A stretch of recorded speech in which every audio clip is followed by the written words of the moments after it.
From the time we are children, we are wrapped in the warm yet binding notion that blood is thicker than pain, that family, no matter how they speak to you, silence you, or wound you, is a sacred bond not to be questioned. You are told to forgive, to endure, to return to the table even after your heart has been torn at it. But Carl Jung taught that what binds us most is not always love, but the invisible contracts we inherit from those who raised us. These contracts are written in guilt, sealed in silence, and enforced by the aching need to belong.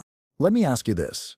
What if the very people meant to protect you are unconsciously keeping you from becoming who you are meant to be?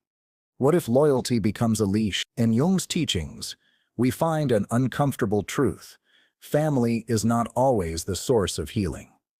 Sometimes it is the origin of the wound. Emotional entanglements are passed through generations like family heirlooms, but instead of gold or wisdom, they come wrapped in fear, shame, and expectations too heavy for one soul to carry. There is a love that frees, and there is a love that binds. And the latter is often mistaken for virtue. You may hear, "If you loved me, you would do this," or "You're hurting me by choosing your own path." These aren't just words, they are echoes of another person's unresolved fear. Jung referred to this phenomenon as psychic possession, when someone's unconscious emotions lodge themselves into your spirit and begin to shape your life from within. You are no longer yourself. You are a mirror of someone else's pain. Sometimes, this is not cruelty, but unhealed sorrow disguised as care. A parent may not consciously seek to control, but when they have not tended to their own emotional wounds, they begin to manage them through you. You become the caretaker of a soul that was never yours to fix, the counselor, the scapegoat, the bridge between their despair and their denial. But you were not placed on this earth to carry another's emotional architecture. You were born to build your own. There comes a moment, quiet but life-changing, when you recognize this manipulation, not as malice, but as misalignment. It is the moment you say, "I do not have to hate you, but I no longer have to shrink for you." The cycle only ends when one person dares to name it, and when you name it, it begins to lose its power. Jung taught that clarity is irreversible. Once you see with awakened eyes, you cannot unsee. And so, you begin to notice the next layer. How often you've been told, "Don't act like that. You're too much. You're embarrassing us." These words do not yell. They whisper, subtly cutting you away from your own truth. Not with fists, but with silence. Not with bruises, but with the shame of being different. This is the suppression of self, and it is often done in the name of tradition, culture, or family harmony. But harmony that demands your silence is not peace. It is performance. Jung described individuation as the sacred journey of becoming whole. But this path is often blocked by the need to please, to obey, to fit the image others hold of us. What happens when your wholeness disrupts their illusion? You become the threat, not because you are wrong, but because you remind them of all they abandoned in themselves. And so they mold you, not because they hate you, but because your freedom triggers their fear. Your light is too honest, too alive, too free. And this is the tragic paradox. The more you align with your truth, the more you may be called selfish, rebellious, difficult. But you are not. You are simply refusing to betray your soul any longer. Carl Jung once said, "The privilege of a lifetime is to become who you truly are, and you cannot become yourself by being who they want you to be. You cannot live fully if you are constantly editing yourself for the comfort of others." Some will call it tough love when they slice you with criticism. I'm just being honest. It's for your own good.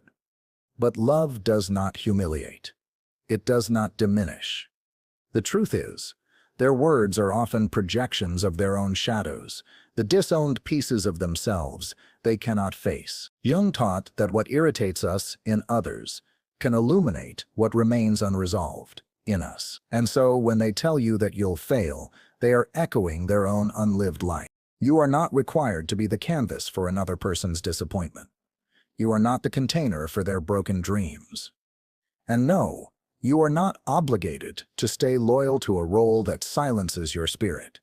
This journey isn't about turning against those you love. It's about turning toward yourself with such honesty and reverence that you refuse to remain small just to make others feel safe. There is a quiet but potent kind of cruelty that wears the costume of care. It comes wrapped in worry, in phrases like, "I just don't want you to make a mistake," or "you're too sensitive." On the surface, it sounds like protection, but beneath it lies a pattern of shrinking, of silencing, of slowly dismantling your confidence under the guise of concern. Jung warned us of this dynamic. When the shadow of another person is projected onto you, and you begin to carry what was never yours. Every time someone says you are not enough, what they may truly be confessing is that they never felt they were. And if you do not see this clearly, their voice becomes your inner critic, their fear becomes your hesitation, and over time, you begin to confuse their limits for your truth. Jung believed that projection is one of the great veils of human consciousness. It hides our own darkness by painting it onto someone else. But once you lift the veil, you stop confusing someone else's burden with your identity. The tragedy is that many people live their entire lives from within this veil. And those who don't, those who dare to speak, to leave, to break tradition, are often made into villains. But you were not born to be an echo. You are not here to absorb someone else's unresolved story. You are here to write your own. And the moment you realize that, you are no longer available for roles that suffocate your spirit. Guilt is one of the most effective tools used to maintain emotional control, especially when wielded by those you once looked up to. After everything I've done for you, if you loved me, you'd stay. These phrases are not about love. They are about control disguised as care. Jung understood this deeply. He saw how guilt fractures the psyche, how it convinces the soul to abandon itself for the illusion of belonging. But true belonging never demands betrayal of self. When guilt becomes your compass, every decision feels like a trap. You no longer ask, "What feels right?" but "Who will this upset?" Slowly, your choices become performances. Your joy becomes muted, and your dreams begin to dissolve. Not because you're incapable, but because guilt has become the prison guard at the gate of your freedom. Jung would say this is not virtue, it is bondage dressed in obligation. You can honor your roots without living buried beneath them. You can love someone and still say, "This boundary is sacred." To walk away from dysfunction is not abandonment, it is alignment. It is saying, "I will not carry what was never mine. I will not shrink to be palatable. I will not contort myself to protect another person's denial." And no matter how many times they accuse you of being selfish, the truth is, this is the most selfless thing you can do. Because it ends the cycle. Think of how many people excuse emotional abuse with a shrug. That's just how they are. They didn't mean it. But just because something is familiar does not mean it is safe.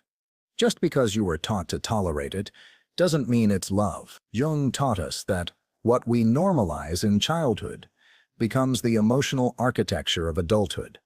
If you were raised in chaos, then peace may feel unfamiliar. And what is unfamiliar is often misinterpreted as wrong. But healing is the sacred art of learning to distinguish between comfort and truth, between attachment and authenticity. The wounded child within you may long to return to the places that hurt you, hoping this time will be different. But your adult soul knows. Repetition is not resolution. Jung believed the most courageous act was to turn toward the pain, not to dwell in it, but to understand it, to integrate it, to become whole, not by pretending the wound isn't there, but by refusing to let it define you. This is where the real transformation begins. Not in demanding apologies, but in reclaiming your life. In saying, "I am not the disappointment. I am not the black sheep. I am not the broken one.